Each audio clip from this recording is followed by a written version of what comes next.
Thank you, Tamika. And now for tonight's regional news. A former Colombian soldier pleaded not guilty on Monday to charges by U.S. prosecutors that he conspired to commit murder or kidnapping outside the United States in connection with the assassination of Haitian President Jovenel Moïse.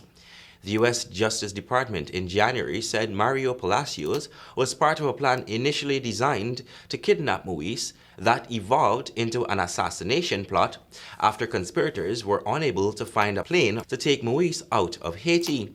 Palacios' attorney, Alfredo Izaguirre, in a brief hearing in the United States District Court for the Southern District of Florida, entered a not guilty plea and later told reporters that Palacios was not aware of what was being planned. He was simply a soldier who was taken from Colombia to Haiti, said Izaguirre outside the courthouse. This was orchestrated by other people. Moïse was assassinated at his residence in Port-au-Prince on July 7, 2021. He was shot 12 times. Palacios was part of a 5-man group known as the Delta Team that entered Moïse's bedroom to gun him down, according to an August report by the Haitian National Police on the murder. The other 4 members of the group are in Haitian custody.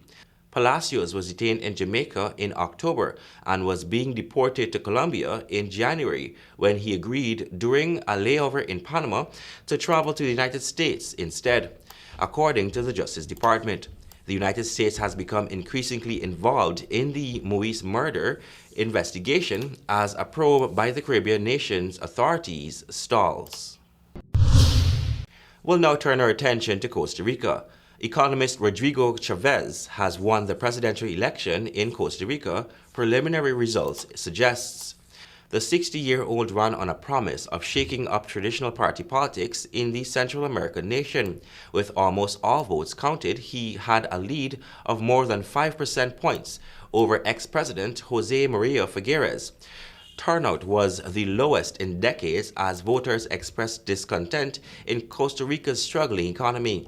Jose Maria Figueres, who ran for a second term as president, having held the top job from 1994 to 1998, admitted defeat once his rival's lead had become too big to overcome.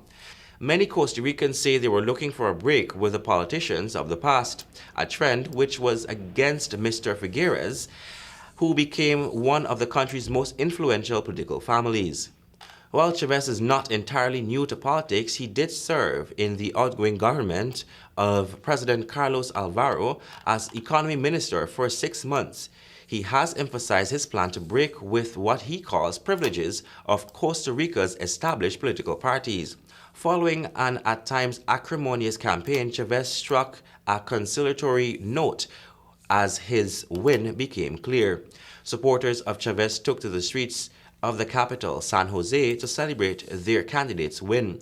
One of those celebrating told Reuters news agency that there was a hunger for real change in Costa Rica and that we need a new face to save the country. And now for news coming out of Barbados. A Rastafarian group says Barbados' 2 main political parties have wronged Rastas over the years and is calling on the current administration to offer them reparations. Interim Secretary General for the National Rastafari Registry Secretariat and Trust, Paul Ras Simba Rock, said similar to how Prime Minister Mia Mottley acknowledged the role the slave trade played on the underdevelopment of Africa and its people, so too should she acknowledge the fate meted out to the Rastafari community. He, however, stressed that they were not seeking favors but justice and equal rights.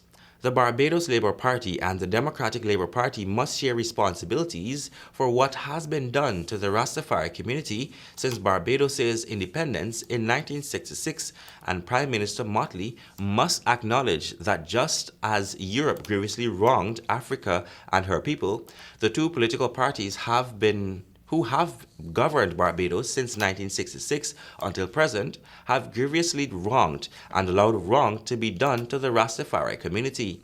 Ironically, these injustices to Rastafari have come as a result of their unapologetic retention of African heritage and cultures, he said.